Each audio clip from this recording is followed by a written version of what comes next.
আজ আমি তোমাদের সাথে শেয়ার করতে চলেছি এপিজে আব্দুল কালামের সেরা 10টি বাণী।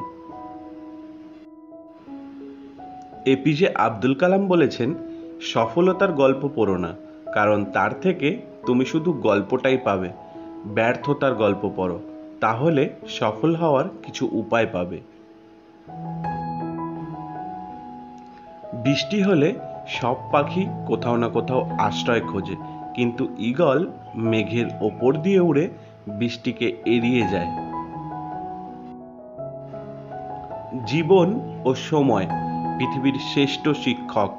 জীবন শেখায় সময়কে ভালোভাবে ব্যবহার করতে, আর সময় শেখায় জীবনের মূল্য দিতে। তুমি যদি সূর্যের মতো আলো ছড়াতে চাও, তাহলে আগে সূর্যের মতো পড়তে শেখো।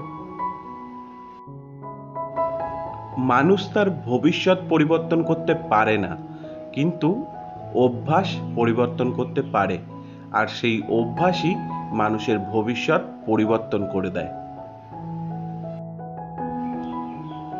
স্বপ্ন সেটা নয় যা তুমি ঘুমিয়ে ঘুমিয়ে দেখো, স্বপ্ন হলো সেটা যা পূরণের প্রত্যাশা তোমাকে ঘুমাতে দেয় না। কাউকে হারিয়ে দেওয়াটা খুবই সহজ, কিন্তু কঠিন হলো কারো মন জয় করা।